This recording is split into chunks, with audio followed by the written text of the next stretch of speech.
అమ్మాయి లైఫ్ ఎలా ఉంటుందో నాకు తెలియదు కానీ 25 ఏళ్ళు దాటిన అబ్బాయి లైఫ్ మాత్రం పైకి కనబడినంత సరదాగా అయితే ఉండదు.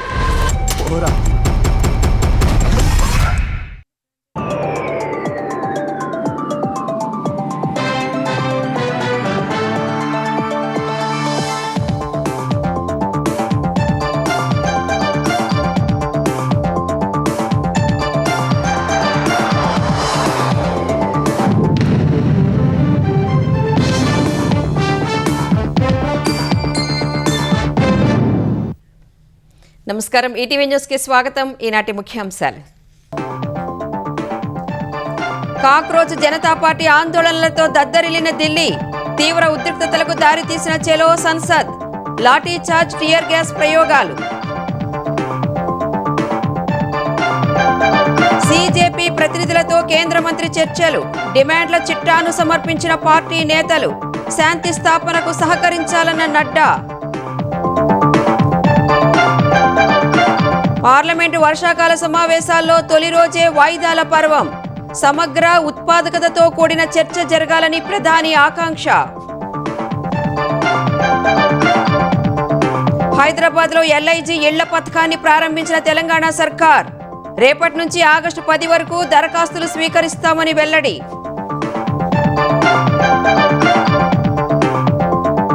ఖమ్మం జిల్లాలో ఆయిల్ పామ్ ప్రాసెసింగ్ యూనిట్ ప్రారంభం, ఇతర పంటల ప్రాసెసింగ్ పై దృష్టి పెట్టాలని గోద్రేజ్ కు మంత్రుల వినతి.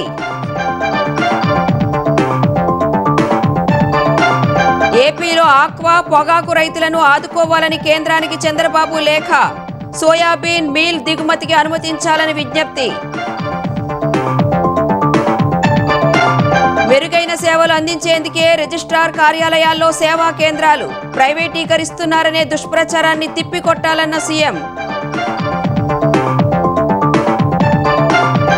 త్రిపుర డీజీపీ అనురాగ్ ధన్కడ్ ఆత్మహత్య, కార్యాలయంలోని బాత్రూంలో ఉరేసుకుని బలవన్మరణం, సీఎం దిగ్భ్రాంతి.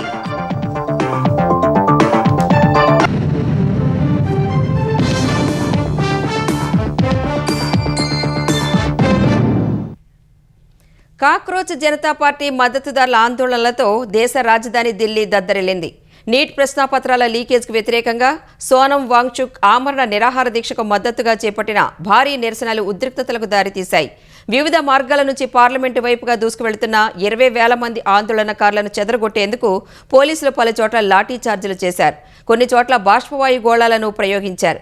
ఈ క్రమంలో దేశ రాజధానిలో కొన్ని గంటల పాటు పరిస్థితి రణరంగాన్ని తలపించింది. నీట్ పరీక్షా పత్రం లీకేజీకి బాధ్యత వహిస్తూ కేంద్ర విద్యాశాఖ మంత్రి ధర్మేంద్ర ప్రధాన్ రాజీనామా చేయాలంటూ కాక్రోచ్ జనతా పార్టీ ఢిల్లీలో చేస్తున్న ఆందోళనలు ఇవాళ ఉద్రిక్తంగా మారాయి. సామాజిక కార్యకర్త సోనం వాంగ్చుక్ చేపట్టిన నిరాహార దీక్షతో ఈ నిరసనలు ఉధృతంగా మారగా ఇవాళ దేశంలోని వివిధ ప్రాంతాల నుంచి తరలివచ్చిన వేలాది మంది యువత సెంట్రల్ ఢిల్లీలో భారీ ఆందోళనకు దిగారు. పార్లమెంటు వర్షాకాల సమావేశాలు ప్రారంభమైన వేళ సీజేపీ చేపట్టిన చలో సంసద్ ర్యాలీ తీవ్ర ఉద్రిక్తతలకు దారితీసింది. మొదట సీజేపీ మార్చును పోలీసులు జంతర్ మంతర్ వద్దే అడ్డుకున్నారు. కొందరు నిరసనకారులు బారికేడ్లను ఛేదించుకొని వెళ్లేందుకు యత్నించగా పార్లమెంటు స్ట్రీట్ సమీపంలో భద్రతా బలగాలు లాఠీచార్జ్ చేశాయి. పోలీసులపైకి ఆందోళనకారులు రాళ్లు, చెప్పులు, నీళ్ల బాటిళ్లు విసిరారు. ఈ క్రమంలో కొందరు పోలీసులు సీజేపీ మద్దతుదారులకు గాయాలయ్యాయి.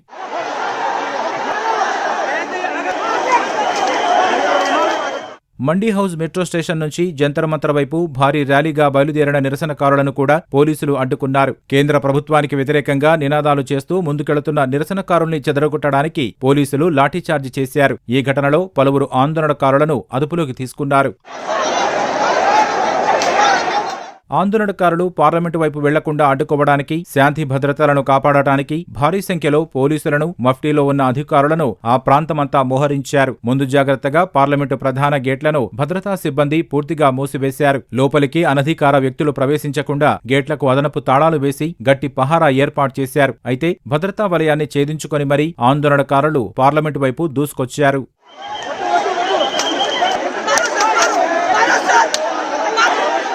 పార్లమెంటును ముట్టడించేందుకు పాఠశాలల యూనిఫామ్స్ ధరించిన విద్యార్థులు సహా అనేక మంది యువకులు వివిధ మార్గాల్లో చొచ్చుకొచ్చారు. అడుగడుగునా బారికేడ్లు ఉన్నప్పటికీ వాటిని ఛేదించుకుంటూ ముందుకు సాగారు. శాస్త్రీభవన్ సమీపంలో పోలీసులు ఏర్పాటు చేసిన బారికేడ్లను నెట్టుకుంటూ నిరసనకారులు భారీ సంఖ్యలో దూసుకురావడంతో శాంతి భద్రతలను అదుపులోకి తెచ్చేందుకు భద్రతా బలగాలు బాష్పవాయు గోళాలను ప్రయోగించారు.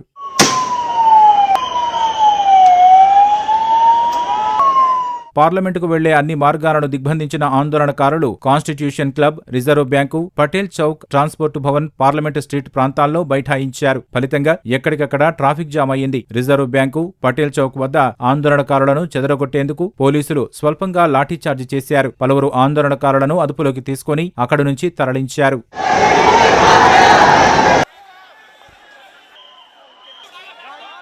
పార్లమెంటు పరిసర ప్రాంతాల్లో భద్రతను కట్టుదిట్టం చేసినప్పటికీ నిరసనకారులు వివిధ మార్గాల ద్వారా లోపలికి వచ్చేందుకు యత్నించడంతో ఢిల్లీ వ్యాప్తంగా హై అలర్ట్ ప్రకటించారు. ఢిల్లీ మెట్రోకు చెందిన 5 స్టేషన్లను తాత్కాలికంగా మూసివేశారు. పలు ప్రాంతాల్లో ఇంటర్నెట్ సేవలను నిలిపేశారు. సీజేపీ మద్దతుదారులు తక్షణమే ఆందోళనలను విరమించి శాంతి భద్రతలు కాపాడేందుకు సహకరించాలని కోరారు. ఎలాంటి హింసాత్మక ఘటనలకు పాల్పడవద్దని హితవు పలికారు. ఢిల్లీలో ఆందోళనల మధ్య సీజేపీ ప్రతినిధులు కేంద్ర మంత్రి జేపీ నడ్డాను కలిశారు. జేపీ నడ్డా ఆహ్వానం మేరకే ఆయన్ను కలిశామన్న సీజేపీ ప్రతినిధి సౌరవ్ దాస్ తమ డిమాండ్లకు సంబంధించి వినతిపత్రం అందించామని తెలిపారు. నిరాహార దీక్ష చేస్తున్న సోనం వాంగ్చుక్ను తక్షణమే నిర్బంధం నుంచి విడుదల చేయాలని కేంద్రాన్ని డిమాండ్ చేశామన్నారు. ఆయన ఆందోళనలకు ఎలాంటి ఆటంకాలు కలిగించరాదని వినతిపత్రంలో కోరినట్లు వెల్లడించారు. ధర్మేంద్ర ప్రధాన్ కేంద్ర మంత్రి పదవికి రాజీనామా చేయాలని, ఆత్మహత్యలు చేసుకున్న నీట్ అభ్యర్థులకు ₹1 కోటి చొప్పున పరిహారం ఇవ్వాలని కోరినట్లు సీజేపీ ప్రతినిధులు తెలిపారు. ఈ డిమాండ్లపై కేంద్ర ప్రభుత్వ పెద్దలతో చర్చించేందుకు కొంత సమయం ఇవ్వాలని నడ్డా విజ్ఞప్తి చేశారని వివరించారు. మరోవైపు ఆందోళనలు విరమించి ఢిల్లీలో సాధారణ పరిస్థితులు నెలకొనేందుకు సహకరించాలని సీజేపీ ప్రతినిధులను కోరినట్లు నడ్డా ఎక్స్లో పేర్కొన్నారు. అటు ధర్మేంద్ర ప్రధాన్ కేంద్ర మంత్రి పదవికి రాజీనామా చేయాలన్న సీజేపీ డిమాండ్ చేస్తున్న వేళ ఆయనతో కేంద్ర హోంమంత్రి అమిత్ షా సుదీర్ఘంగా చర్చలు జరిపారు. పార్లమెంట్ హౌస్ కాంప్లెక్స్లో జరిగిన ఈ భేటీలో తాజా పరిణామాలపై ఇరువురు మంత్రులు చర్చించినట్లు సమాచారం. విద్యార్థులపై లాఠీచార్జిను ప్రజాస్వామ్యంపై దాడిగా కాంగ్రెస్ అధ్యక్షుడు మల్లికార్జున ఖర్గే అభివర్ణించారు. సమస్యలను చెప్పుకోవడానికి వచ్చిన వారిపై దాడి చేయడం ప్రజాస్వామ్యం అనిపించుకోదన్నారు. పార్లమెంటు ప్రాంగణంలో మీడియాతో మాట్లాడిన ఆయన నీట్ ప్రశ్నాపత్రంతో లక్షలాది మంది విద్యార్థుల జీవితాలు నాశనమయ్యాయని తెలిపారు. అయోధ్యలో విరాళాల చోరీపై ప్రధాని నరేంద్ర మోదీ బాధ్యత వహించాలని ఖర్గే డిమాండ్ చేశారు. విద్యా విధానంలో అనేక సమస్యలు ఉన్నాయని ఎంపీ ప్రియాంక గాంధీ అన్నారు. వాటిపై చర్చ జరపకుండా విద్యార్థులను ఎందుకు కొడుతున్నారని కాంగ్రెస్ నేతలు ప్రశ్నించారు. स्टूडेंट्स पे जो लाठीचार्ज की, ये डेमोक्रेसी पे हल्ला है और जो लोग अपने बात रखने के लिए दिल्ली आते हैं उनके ऊपर ऐसी लाठीचार्ज अगर होती है और उनको अगर ऐसा डराया जाता है तो ये डेमोक्रेसी नहीं है। और सरकार इसके बारे में सोचने के लिए हम 10 बार बोले, लेकिन वो सरकार सोच रही नहीं, उल्टा बच्चों को, नौजवानों को तंग कर रही। एक तरफ अनएम्प्लॉयमेंट चल रहा, दूसरे तरफ बच्चों को एग्जामिनेशन बर्बाद हो रहे, तो ये सत्ता में रहने के लायक नहीं है। పార్లమెంటు వర్షాకాల సమావేశాలు సజావుగా ఉత్పాదకంగా సాగాలని ప్రధాని నరేంద్ర మోదీ ఆకాంక్షించారు. ఈ సమావేశాల ప్రారంభానికి ముందు మాట్లాడిన ఆయన నెల రోజులుగా భారత్ జాతీయ, అంతర్జాతీయ అంతరిక్ష రంగాల్లో గర్వించదగిన అనేక అద్భుత విజయాలను సాధించినట్టు చెప్పారు. భారత అంతరిక్ష ప్రస్థానంలో సరికొత్త అధ్యాయం లిఖిస్తూ ఓ ప్రైవేటు స్టార్టప్ సంస్థ రాకెట్ను విజయవంతంగా రోదసిలోకి పంపినట్టు ప్రధాని గుర్తు చేశారు. గతేడాది ఇదే సమయానికి అంతర్జాతీయ స్పేస్ స్టేషన్కు చేరుకోగా 2 రోజుల క్రితం జరిగిన సరికొత్త ప్రయోగంతో ప్రపంచంలోని అగ్రదేశాల సరసన భారత్ నిలిచిందన్నారు. అటు అంతరిక్షంలో యువత జెండా రెపరెపలాడిస్తుంటే ఇటు దేశీయంగా హైడ్రోజన్ రైల్ మరింత శక్తివంతంగా రూపుదిద్దుకుందని చెప్పారు. ఈ విజయాల పరంపర ప్రతి పౌరుడి గుండెను గర్వంతో నింపుతోందని, ప్రపంచ యవనికపై భారత స్థానాన్ని మరింత పటిష్టం చేసిందని మోదీ పేర్కొన్నారు. ఇదే ఉత్సాహంతో దేశాన్ని కలిసికట్టుగా అభివృద్ధి పథంలో ముందుకు తీసుకువెళ్లే విధంగా ఎంపీలంతా సభలో బాధ్యతాయుతంగా వ్యవహరించాలని ప్రధాని ఆకాంక్షించారు. देश ने स्पीड पकड़ ली है और संसद का स्पिरिट उस स्पीड में नई ऊर्जा भर सकता है। सकारात्मक स्पिरिट राष्ट्र के लक्ष्यों को प्राप्त करने के लिए बहुत आवश्यक होता है। हमारे सदन में बहुत अनुभवी सांसद भी है, दल उनका कोई भी हो, उनके पास एक लंबा अनुभव है। ऐसे समय में उनके अनुभव की, उनके ज्ञान की संसद को भी जरूरत है, देश को भी जरूरत है। और इसके लिए संसद का चलना, सार्थक चर्चा होना, मिलजुल करके देश को आगे ले जाने के संकल्प लेना, ये मैं समझता हूं कि बहुत ही समय की मांग है। పార్లమెంటు వర్షాకాల సమావేశాలు వాయిదాల పర్వంతో ప్రారంభమయ్యాయి. ఈ ఉదయం ఉభయ సభలు ప్రారంభం కాగా ప్రతిపక్షాల ఆందోళనలతో ఎలాంటి కార్యకలాపాలు సాధ్యం కాలేదు.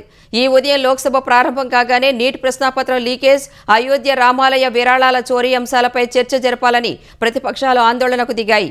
ప్రతిపక్షాల నిరసనలతో మొదట 12 గంటలకు వాయిదా పడిన సభ తరువాత పలుమార్లు వాయిదా పడింది. 7వ సమావేశమైనప్పుడు కూడా ప్రతిపక్షాలు ఆందోళన కొనసాగించగా స్పీకర్ ఓం బిర్లా సభను రేపటికి వాయిదా వేశారు. రాజ్యసభలో కూడా ఇదే పరిస్థితి. నీట్ పేపర్ లీకేజ్కు వ్యతిరేకంగా విద్యార్థుల ఆందోళనలపై పోలీసుల చర్యలను నిరసిస్తూ విపక్ష పార్టీల ఎంపీలు ఆందోళనలు చేపట్టడంతో రాజ్యసభ కూడా ఎలాంటి కార్యకలాపాలు చేపట్టకుండానే రేపటికి వాయిదా పడింది. హైదరాబాద్ కోర్ అర్బన్ పరిధిలో ఇందిరమ్మ ఇళ్ల పథకాన్ని ప్రభుత్వం లాంఛనంగా ప్రారంభించింది. పైలట్ ప్రాజెక్టుగా 16 అసెంబ్లీ నియోజకవర్గాల్లో 7,680 సింగిల్ బెడ్రూమ్ ఫ్లాట్లు నిర్మించనుంది. రేపటి నుంచి ఆగస్టు 10 వరకు దరఖాస్తు చేసుకోవచ్చని మంత్రులు ప్రకటించారు. ఎల్ఐజీ ఫ్లాట్ల పథకానికి కొత్త పేరు పెట్టాలని భావించినప్పటికీ చివరికి ఇందిరమ్మ ఇండ్ల పథకం పేరునే ఖరారు చేశారు. హైదరాబాద్ క్యూర్ పరిధిలో ఇందిరమ్మ ఇళ్ల పథకాన్ని సచివాలయంలో మంత్రులు పొంగులటి శ్రీనివాసరెడ్డి, శ్రీధర్బాబు, పొన్నం ప్రభాకర్, అజారుద్దీన్ లాంఛనంగా ప్రారంభించారు. జీహెచ్ఎంసీ, సైబరాబాద్, మల్కాజ్గిరి మున్సిపల్ కార్పొరేషన్ల పరిధిలో అల్పాదాయ వర్గాల కోసం 1,00,000 ఇందిరమ్మ ఇళ్లను నిర్మించనున్నట్లు తెలిపారు. పైలట్ ప్రాజెక్టుగా నియోజకవర్గానికి 480 చొప్పున 16 అసెంబ్లీ నియోజకవర్గాల్లో 7,680 ప్లాట్లు నిర్మించనున్నారు. తొలి విడత ప్రభుత్వ స్థలాలు అందుబాటులో ఉన్న నియోజకవర్గాల్లో ఇళ్ల నిర్మాణం ప్రారంభించనున్నారు. రేపటి నుంచి ఆగస్టు 10 వరకు మీ సేవ, వాట్సాప్, వెబ్సైట్ ద్వారా దరఖాస్తులను స్వీకరించనున్నారు. దరఖాస్తు రుసుము 100 రూపాయలతో పాటు 10,000 రూపాయల ఈఎండీ చెల్లించాలని స్పష్టం చేశారు. ప్లాటు రాకపోతే 10,000 వెంటనే తిరిగిస్తామని, ఒకవేళ ప్లాట్లు దక్కితే లబ్ధిదారుల వాటా సొమ్ము నుంచి తగ్గిస్తామన్నారు. వార్షిక ఆదాయం 6 లక్షల రూపాయలలోపు ఉండి క్యూర్ పరిధిలో ఇళ్లు, స్థలం లేని వారే తొలి విడతలో అర్హులని తెలిపారు. 10 అంతస్తుల టవర్లలో ఒక్కో అంతస్తుకు 12 ఫ్లాట్ల చొప్పున 528 చదరపు అడుగుల్లో సింగిల్ బెడ్రూమ్లు నిర్మించేలా హౌసింగ్ బోర్డు డిజైన్లను ప్రకటించింది. స్థలం 5 లక్షల రూపాయల సబ్సిడీని ప్రభుత్వం ఇస్తోంది. సుమారు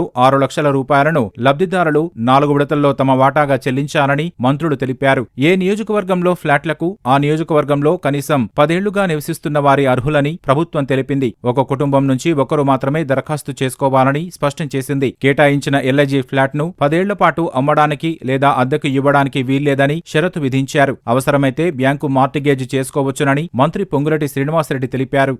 ఇక్కడ స్థలముతో పాటు 5 లక్షల రూపాయలు ఉచితంగా ఇవ్వటం జరుగుద్ది. స్థలము ఖరీదు అన్డివైడెడ్ షేరు సుమారు 40 నుంచి 60 లక్షల రూపాయలు ఉంటుంది. రిజిస్ట్రేషన్ కూడా రూపాయి ఖర్చు లేకుండా, గతంలో లాగా ఒక సర్టిఫికెట్ ఇవ్వకుండా, గతంలో లాగా ఏదో ఒక తెల్ల కాగితాన్ని నల్ల కాగితం చేసి ఇవ్వకుండా పూర్తి టైటిల్స్ తో సేల్ డీడ్ ను కూడా చేసే కార్యక్రమాన్ని, వసతులను దీంట్లో పెట్టడం జరిగింది. ఫ్లాట్లలో మహిళలకు 30%, ఎస్సీలకు 14%, ఎస్టీలకు 5%, బీసీలకు 16%, దివ్యాంగులకు 5%, ప్రభుత్వ అవుట్సోర్సింగ్ 4వ తరగతి ఉద్యోగులు, పారిశుధ్య కార్మికులకు 10% రిజర్వ్ చేశారు. మిగిలిన 50% జనరల్ గా కేటాయించాలని నిర్ణయించారు. వచ్చే ఏడాది బోనాల నాటికి పేదల సొంతింటి కల సాకారం చేస్తామని స్పష్టం చేశారు. క్యూర్ పరిధిలోని మరో 10 నియోజకవర్గాల్లోనూ త్వరలో స్థలాలు గుర్తించి దరఖాస్తులు స్వీకరిస్తామని చెప్పారు. మధ్యతరగతి ప్రజలకు కూడా త్వరలో తీపి కబురు చెప్పనున్నట్లు మంత్రులు తెలిపారు. కర్షకులు పండించే పంటలకు విలువ జోడించే పరిశ్రమలను ఏర్పాటు చేసినప్పుడే రైతు రాజుగా ఎదుగుతాడని తెలంగాణ ఉప ముఖ్యమంత్రి భట్టి విక్రమార్క స్పష్టం చేశారు. రైతులు పామాయిల్ వంటి హార్టికల్చర్ పంటల వైపు మళ్లాలని మరోసారి విజ్ఞప్తి చేశారు. ఖమ్మం జిల్లా కొణిజర్ల మండలం అంజనాపురం గ్రామంలో 300 కోట్లతో 113 ఎకరాల్లో ఏర్పాటు చేసిన గోద్రేజ్ ఆగ్రోవెట్ ఆయిల్ పామ్ పరిశ్రమను మంత్రి తుమ్మలతో కలిసి భట్టి ప్రారంభించారు. పామాయిలే కాకుండా సీడ్ను గోద్రేజ్ ఉత్పత్తి చేసి దేశమంతటికీ కొణిజర్ల నుంచే పంపిణీ చేస్తుందని ఉప ముఖ్యమంత్రి చెప్పారు. రాబో రోజుల్లో కొణిజర్ల మండలం ఆగ్రో బేస్డ్ పరిశ్రమలకు హబ్గా మారుతుందని విశ్వాసం వ్యక్తం చేశారు. ఒక్క పామాయిలే కాకుండా ఇతర పంటలకు సంబంధించిన పరిశ్రమలు కూడా ఏర్పాటు చేయాలని గోద్రేజ్ సంస్థకు భట్టి విక్రమార్క విజ్ఞప్తి చేశారు. Expand your activities not only with palm oil industry, even our district is based on mostly chili, cotton, paddy, other products also they cultivate more and more here. You can think about based on those things also seriously what best agro-based industries you can think about it.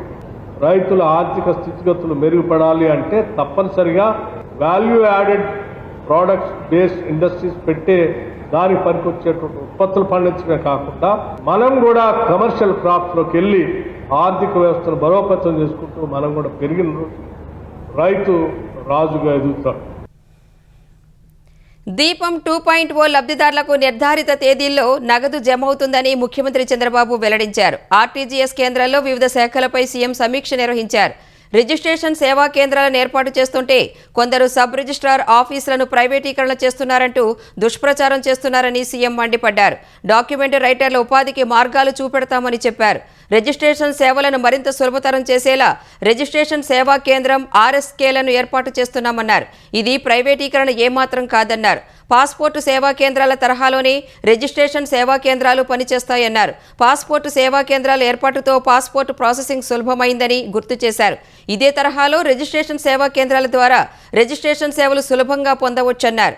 మధ్యవర్తుల ప్రమేయం తగ్గుతుందన్నారు. Registration సేవా కేంద్రాలపై దుష్ప్రచారాన్ని తిప్పికొట్టేందుకు అధికారులే ప్రజలకు వాస్తవాలు వివరించాలని CM సూచించారు.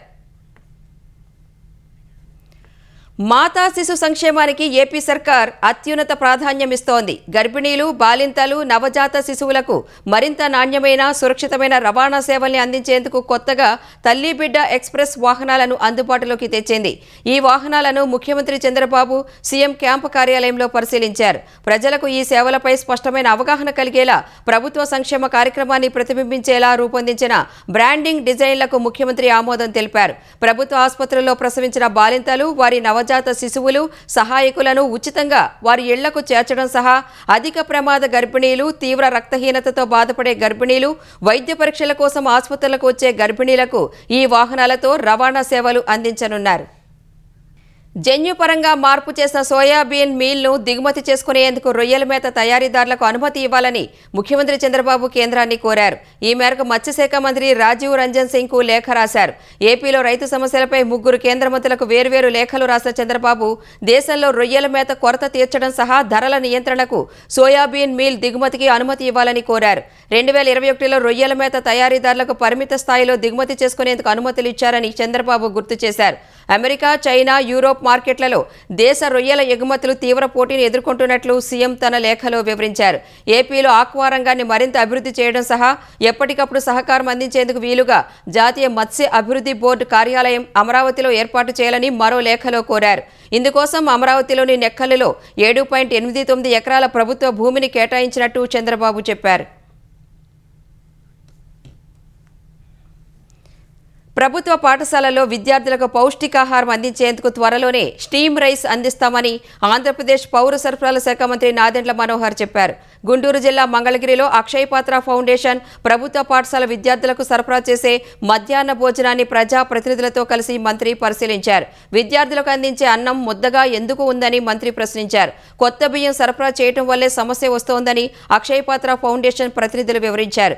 బియ్యంపై lab test చేసి నివేదిక ఇవ్వాలని అధికారులను ఆదేశించిన మంత్రి వచ్చే నెల నుంచి పాత బియ్యం సరఫరా చేసేందుకు ప్రయత్నిస్తామన్నారు.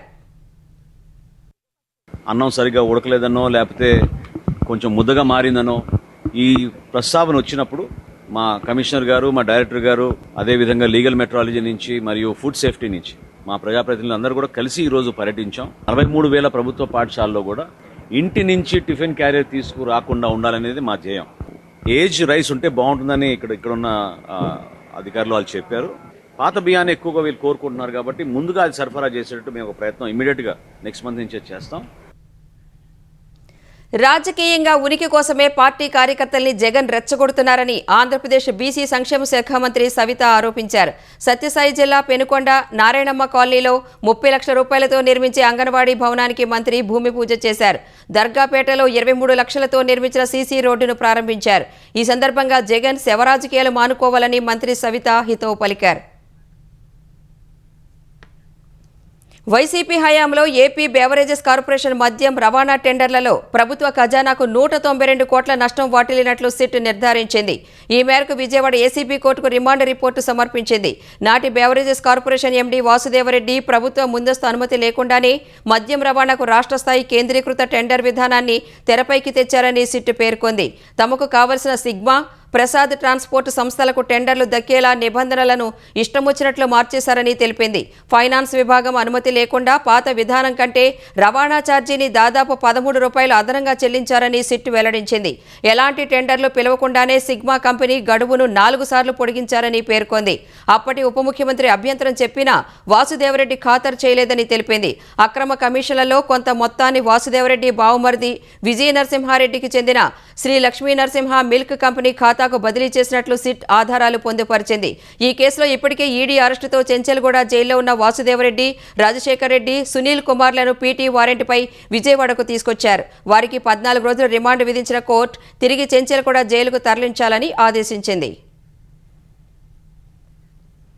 బహదూర్గూడ భూములకు సంబంధించి 4 రైతుల భూమిలో ఎలాంటి తదుపరి చర్యలు చేపట్టరాదని తెలంగాణ హైకోర్టు ఆదేశించింది. బహదూర్గూడలోని భూములు ప్రభుత్వానివే అంటూ ఫెన్సింగ్ వేయడాన్ని సవాలు చేస్తూ 4 రైతులు హైకోర్టును ఆశ్రయించారు. వారి పిటిషన్లపై హైకోర్టు విచారణ జరిపింది. సర్వే నెంబర్ 3-4లో 28 ఎకరాలు 4 రైతులవేనని వారి తరపున న్యాయవాది వాదించారు. 30 ఏళ్లుగా భూములను సాగు చేసుకుంటున్నారని, రైతుల పేరిట మ్యూటేషన్, పట్టాదారు పాస్ పుస్తకాలు ఉన్నాయని చెప్పారు. ఉదయమే బుల్డోజర్లతో వెళ్లి భూములకు ఫెన్సింగ్ వేశారని వివరించారు. బహదూర్గూడ భూములు రైతులకు కావని ఏజీ సుదర్శన్ రెడ్డి వాదించారు. రైతులు చూపిస్తున్న పట్టాదారు పాస్ పుస్తకాల్లో అధికారుల సంతకాలు లేవని ఏజీ వివరించారు. వాదనలు విన్న న్యాయస్థానం పిటిషనర్ల భూముల్లో తదుపరి చర్యలు వద్దని ఆదేశించింది. తదుపరి విచారణ వాయిదా వేసింది. కరువు గురించి 6 నెలల నుంచి హెచ్చరిస్తున్న సీఎం రేవంత్ రెడ్డికి తెలంగాణ మీద పట్టింపు లేదని బీఆర్ఎస్ కార్యనిర్వాహక అధ్యక్షుడు కేటీఆర్ మండిపడ్డారు. కరువు గురించి పట్టించుకోకుండా ఇప్పుడు మీటింగులు పెడుతున్నారని ఆక్షేపించారు. తెలంగాణ భవన్లో బాన్సువాడ కార్యకర్తలతో సమావేశమైన కేటీఆర్ కాంగ్రెస్ చేస్తున్న మోసాలను ప్రజలకు విడమర్చి చెప్పాలని నిర్దేశించారు. మేడిగడ్డ ప్రాజెక్టులో కుంగిన 2 పిల్లర్ల మరమ్మతులకు 31 నెలలుగా సీఎంకు మేస్త్రి దొరకట్లేదా అని ప్రశ్నించారు. కన్నెపల్లి పంప్ హౌస్ వద్ద వృధాగా పోయే నీటితో నిజాం సాగర్ను 2 రోజుల్లో నింపవచ్చని కేటీఆర్ తెలిపారు. ఎక్కడైతే ఇలా కరువు ఉన్నా కూడా కింద నీళ్లు పోతున్నాయి గోదావరిలో. అక్కడ కట్టిండు కేసీఆర్ పంప్ హౌస్. ఆ పంప్ హౌస్ కాడ ఇలా రేవంత్ రెడ్డి చేయాల్సిందల్లా బటన్ నొత్తాలి, అంతే, ఏం పీకేదేం లేదు. నువ్వు పంప్ చాలు చేస్తే ఇలా మీ నిజాం సాగర్ నిండుతుంది. మీ ఎస్ఆర్ఎస్పీ ప్రాజెక్టు మొత్తం నింపే మొత్తం ఉపాయం అంతా కేసీఆర్ చేసిపోయింది. ఇవాళ ఈయనకు ఒక్కటే అడ్డం వస్తున్నది. ఏంటిది? ఈయన చెప్పిన అబద్ధమైన అడ్డం వస్తుంది. ఇన్ని రోజులు ఏమబద్ధం చెప్పిండు? కాళేశ్వరం కూలేశ్వరం అయిపోయింది అన్నాడు. మొన్న మేము పోతిమి చూపెడుతుంది, నేను మా ప్రశాంత్ అన్న అందరం పోతిమి చూపెడుతుంది. అంటే 2 రోజులలో మీ నిజాం సాగర్ నింపచ్చు. గన్ని నీళ్లు పోతున్నాయి కింద. అమెరికా ఇరాన్ దాడులతో మధ్యప్రాచ్యం అట్టుడుకుతూనే ఉంది. ఇరాన్పై వరుసగా 9వ రోజు దాడులు చేసినట్లు అమెరికా ప్రకటించింది. హర్మూజ్ జలసంధిలో వాణిజ్య నౌకలపై దాడులు చేసే ఇరాన్ సామర్థ్యాన్ని దెబ్బతీయడమే లక్ష్యమంటూ తబ్రిజ్, చబహార్, కొనరక్, బందర్ బహర్షర్, బందర్ ఇమాం ఖుమేనీ నగరాల్లో భారీ పేలుళ్లు జరిపింది. ఈ మేరకు స్థానిక మీడియా తెలిపింది. అమెరికా దాడులకు ప్రతిగా Iran Islamic Revolutionary Guard Corps జోర్డాన్లోని అకాబా విమానాశ్రయంలోని అమెరికా విమానాలపై దాడులు చేసింది. కువైట్, సిరియాలోని అమెరికా సైనిక స్థావరాలపై బ్యాలిస్టిక్ క్షిపణులతో విరుచుకుపడింది. ఈ దాడులతో బహ్రెయిన్లో ఉదయం సైరన్లు మోగగా తమ గగనతలంలోకి ప్రవేశించిన ఇరాన్ డ్రోన్లను అడ్డుకున్నట్లు కువైట్ సైన్యం ప్రకటించింది. కువైట్లోని ఓ డీశాలినేషన్ ప్లాంట్పై వరుసగా 2వ రోజు దాడి జరిగింది. మరోవైపు ఇరాక్ ఉత్తర ప్రాంతంలో కూల్చివేసిన ఇరాన్ డ్రోన్లోని పేలుడు పదార్థాలను నిర్వీర్యం చేస్తుండగా అమెరికా సైనికుడు ఒకరు మరణించాడు. హర్మూజ్ జలసంధిలో ప్రయాణించేందుకు ప్రయత్నించిన 2 చమురు నౌకలు పేలిపోయాయని ఐఆర్జీసీ తెలిపింది. అమెరికా ప్రోద్బలంతోనే ఆ నౌకలు సురక్షితం కాని మార్గంలో వచ్చాయని ఆరోపించింది. అటు హర్మూజ్ జలసంధిపై ఇరాన్ ఆధిపత్యం చెలాయించాలని చూసినంతకాలం అమెరికా ధీటుగా బదిలిస్తుందని అమెరికా విదేశాంగ మంత్రి మార్కో రూబియో స్పష్టం చేశారు. త్రిపుర పోలీసు శాఖలో విషాదం చోటు చేసుకుంది. Tripura DGP 1994 batch senior IPS అధికారి అనురాగ్ ధన్కడ్ అగర్తలలోని పోలీస్ ప్రధాన కార్యాలయంలో మృతి చెందారు. ఆయన తన అధికారిక ఛాంబర్ వాష్రూంలో ఉరేసుకున్నట్లు గమనించిన సిబ్బంది వెంటనే జీబీపీ ఆసుపత్రికి తరలించారు. అప్పటికే ఆయన మృతి చెందినట్లు వైద్యులు ధృవీకరించారు. 60 ఏళ్ల అనురాగ్ ధన్కడ్ 2025 మే నెలలో త్రిపుర డీజీపీగా బాధ్యతలు చేపట్టారు. మరో 11 నెలల్లో పదవీ విరమణ చేయాల్సి ఉండగా ఈ ఘోరానికి ఒడిగట్టారు. డీజీపీ అకాల మరణంపై ముఖ్యమంత్రి మాణిక్ సాహా తీవ్ర దిగ్భ్రాంతి వ్యక్తం చేశారు. సీఎస్ సహా హోంశాఖ కార్యదర్శితో కలిసి సీఎం ఘటనా స్థలాన్ని పరిశీలించారు. డీజీపీ మృతిపై అనుమానాలు వ్యక్తమవుతుండగా ఆయన మృతిపై హైకోర్టు పర్యవేక్షణలో సిట్ ఏర్పాటు చేసి విచారణ జరిపించాలని ప్రతిపక్షం డిమాండ్ చేసింది.